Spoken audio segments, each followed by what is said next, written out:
When we enter in the exhibition A Show of Nothing, we are invited to go upstairs and have a look on the exhibition space of the first floor from the top of a structure that allow us not just to see the entire first floor of the show, but also to almost touch the ceiling and have an appreciation from a different perspective, quite unusual, of the exhibition space.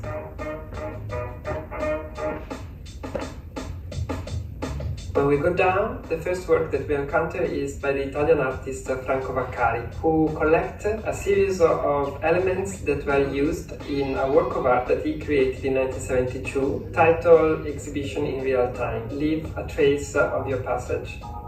So in this work, Franco Bakari is presenting the invitation to the public, a strip of photographs taken on that occasion by someone that was visiting the show, and then the invitation card.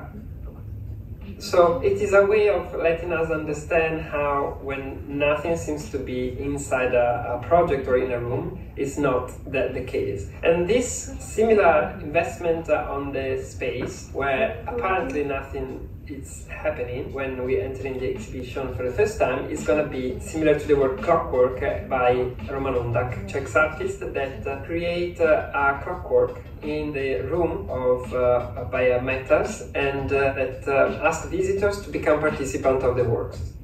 So at the beginning, the room is completely empty, and there is an attendant that explains the project and a performer that is writing down the name, the surname, and the time given by visitors that decide to interact with him or her. So this may create almost a living clockwork, which not just is able to measure the time, but also it's able to record the passage of the people that were present in A Show About Nothing and decided to agree to the invitation of Roman Ondak of leaving trace of the time when they were entering in the exhibition. We explore the relationship between art and nothing by looking at the way in which some artists have addressed the idea of labor. In particular, a work by Wu Xianzhan. It's a red billboard where it's written with black ink in 3 different languages: Chinese, English and Icelandic. It's telling the question and posing the question how to do nothing. It's also explored in Li Liao's work.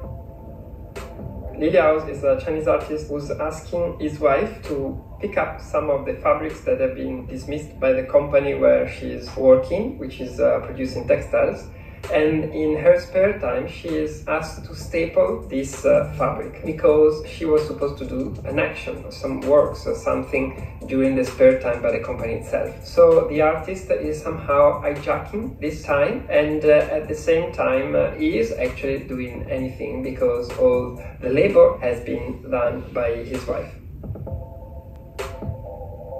Another artist that is making a casing point in the relationship between art, nothing and labor is Mladen Stilinovic. We are presenting 2 works, the manifesto in praise of laziness and a series of photograph artists at work.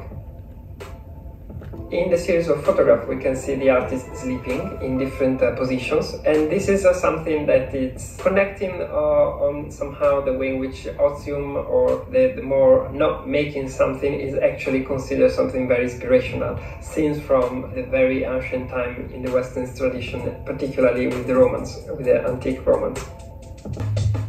In the video installation by Tong Wen-min, we can see in the screen the action that brought the artist to produce the final sculpture that we can see next to the screen. Tong Wen-min taped all the way through a village, the street, and then she took off the tape and started to unroll it on itself until she created a sculpture that is a kind of spheric with all the dust and the dirt that got stick to the tape. So it's in a way a description of a landscape, but at the same time it's also again a reflection on how things can be done by really little interventions or little know-how sometimes. We could say that sometimes the relationship between art and nothing, it's under our plain sight. It looks like if there's nothing and instead something is happening. And this is, for example, the case of the work by Giovanni Anselmo, the Italian artist from Arte Povera. Giovanni Anselmo proposed us this mysterious projector that is placed in the middle of the room, and the title of the work is Invisible.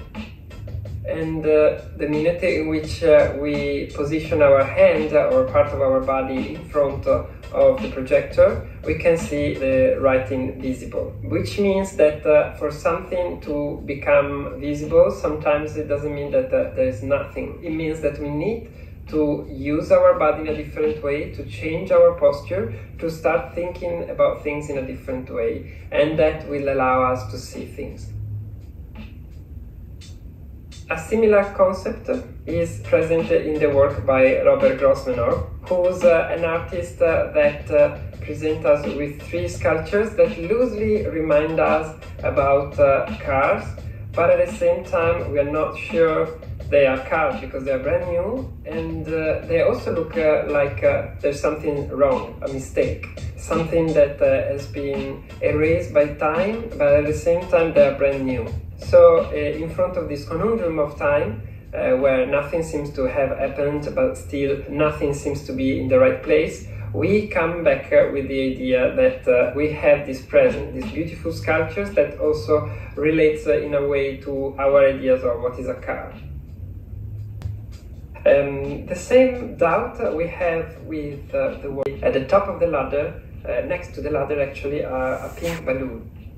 A pink balloon that is floating and has lost any connection with anyone.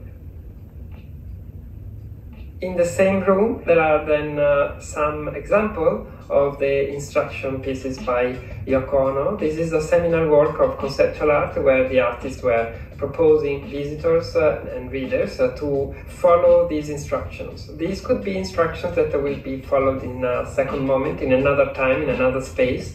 And they have all not just a poetic engagement, an ecological engagement with the words and with the world, but also in some cases are requiring to do or to trying to do nothing.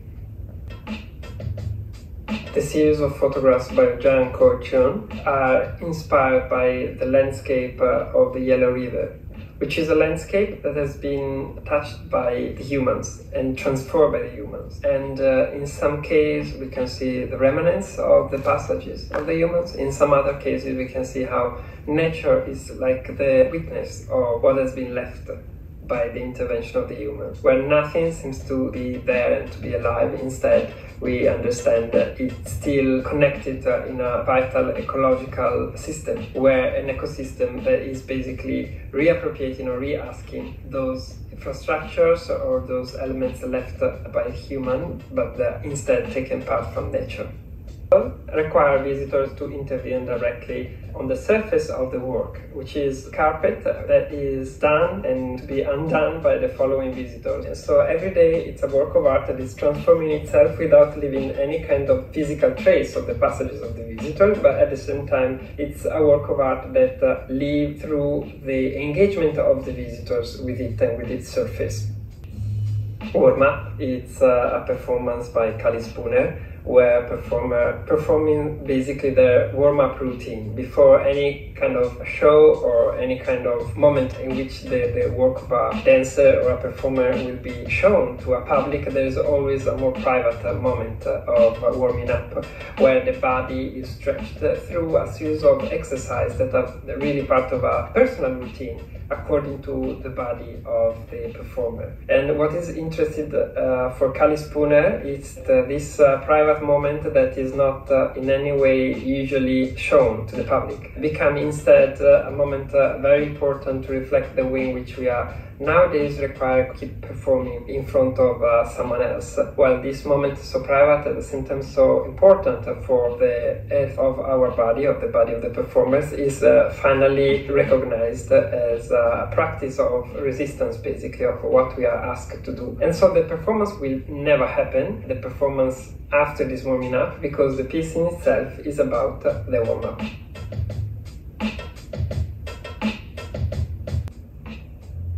Tino, Segal and Gonzoni, the artists that are welcoming with their works visitors at the 6th floors. The performance by Tino Segal will suddenly start the entering of the visitors in the room, and visitors will have to experience by themselves what's all about. Finally, the work by Ansake is instead at the center of the room, and it's very visible. It's a work that changes its form every other moment because the form depends from the way in which the fan moves the piece of fabric floating above it, but at the same time the condition of the air in the room according to the number of people and the movement of the visitors inside the room and around the room.